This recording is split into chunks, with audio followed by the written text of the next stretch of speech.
The world as we knew it did not end in fire or ice. It ended in silence, slowly suffocated beneath an ocean of mud. Cities once alive with noise, light, and movement are now frozen monuments, their lower halves swallowed by a toxic, shifting mass that never sleeps. Skyscrapers rise like tombstones from a brown horizon, their rooftops transformed into the last refuges of humanity. This is the haunting reality of The Mud, 2025, a survival thriller that dares to imagine an apocalypse unlike anything seen before. Set in the near future, the film opens with a catastrophic global landslide triggered by a chain reaction of climate collapse, seismic instability, and human neglect. Entire continents are buried under nearly 30 meters of chemically altered mud, a substance so corrosive and unstable that stepping into it without protection means instant death. Oceans vanish. Roads disappear. Nations collapse overnight. What remains are scattered groups of survivors stranded atop skyscrapers, mountains, and megastructures, isolated like islands in a poisoned sea. From the very first moments of the concept trailer, the atmosphere is oppressive and unforgettable.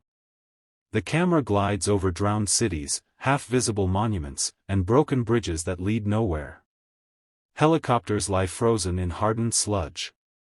Billboards flicker above the mudline, still advertising a world that no longer exists.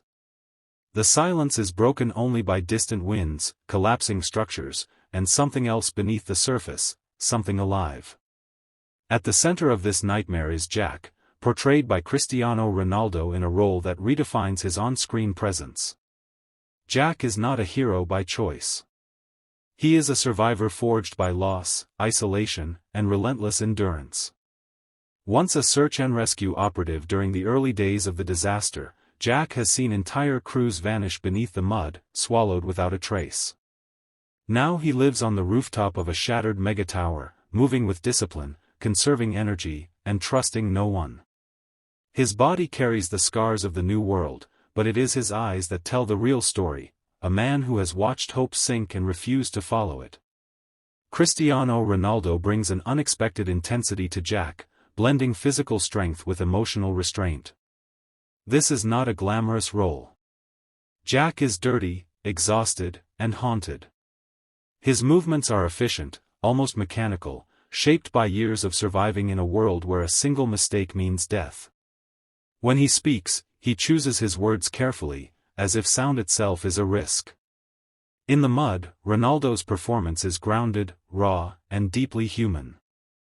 Opposite him is Sarah, played by Gal Gadot, a scientist whose mind may be humanity's last weapon. Sarah was part of a global research coalition studying pre-disaster soil mutations and atmospheric toxins. When the landslide occurred, her warnings were ignored, her research buried along with the world. Now she survives not just to live, but to fix what was broken. From her makeshift laboratory on a rooftop hospital, Sarah studies the mud itself, discovering that it is more than debris. It is alive with microbial mutations, some of which are responsible for a rapidly spreading plague that is killing survivors one by one. The plague is silent and terrifying. It begins with coughing, then fever, then a rapid shutdown of the nervous system. Victims experience hallucinations of movement beneath the mud, shapes reaching upward, calling their names. Most believe it is madness. Sarah knows it is not. Her research suggests that the mud has accelerated evolution in microorganisms at an impossible rate, creating new life forms capable of interacting with the human body, and possibly the human mind. When Jack and Sarah's paths cross, it is not through trust but necessity. A distress signal from a nearby tower reveals the existence of an underground research vault buried deep beneath the mud, containing experimental data that could lead to a cure. Reaching it requires the impossible, diving into the toxic sludge, navigating through submerged ruins, and surviving long enough to return. Jack is the only one with the experience to attempt it. Sarah is the only one who knows what they are looking for. Their partnership is uneasy, driven by survival rather than hope. Jack believes the world is already dead. Sarah believes it can still be saved. This ideological clash becomes the emotional core of the film. As they prepare for their descent, the trailer teases quiet moments between them, shared memories of the old world, regrets, and questions about whether humanity deserves a second chance. But the mud is not just an environment. It is an ecosystem. As Jack makes his first dive, the tone of the film shifts from survival thriller to pure psychological horror.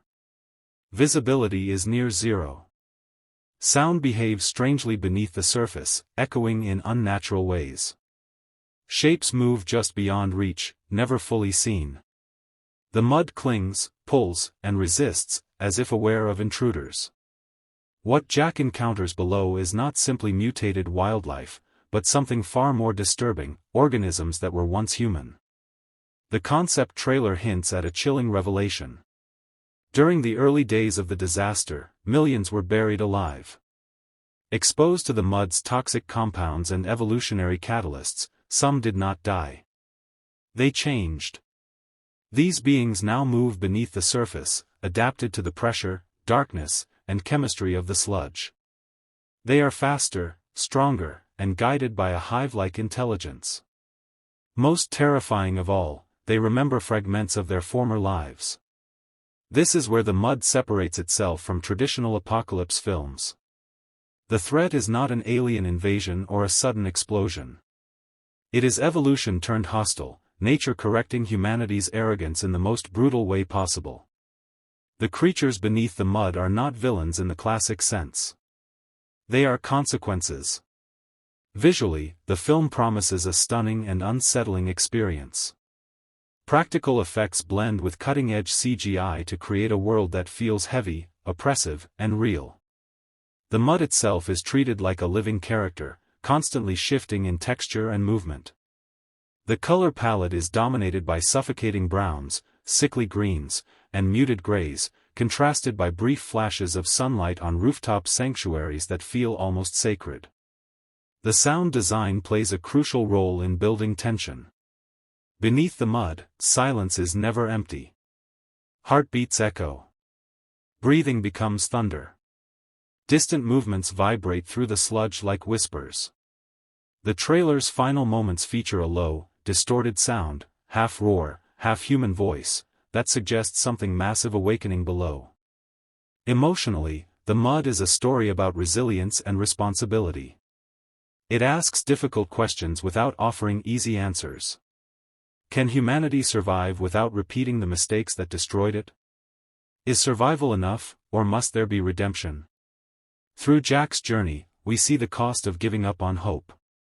Through Sarah, we see the danger of believing in it too blindly.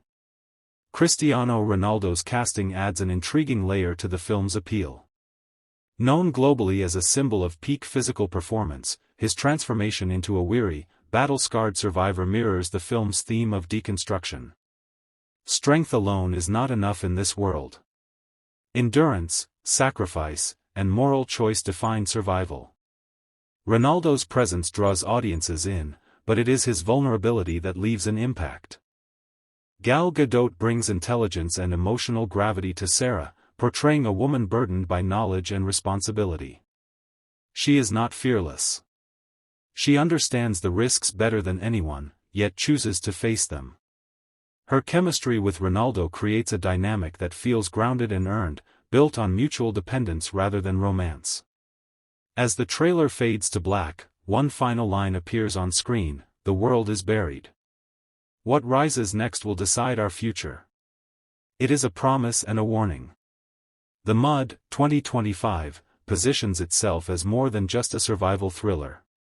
It is a cinematic reflection on climate anxiety, unchecked scientific ambition, and the fragile line between adaptation and monstrosity. It challenges viewers to imagine an apocalypse that does not explode, but slowly consumes. A world where the ground itself turns against us. A future where survival means descending into the very thing that destroyed everything. In a genre crowded with familiar disasters, The Mud dares to suffocate its audience with something new. Fear that creeps rather than screams. Horror that evolves rather than attacks. Hope that must be dug out, inch by inch, from beneath the weight of humanity's past. When the mud settles, only one question remains: if the world ends beneath our feet, do we climb higher, or dive deeper?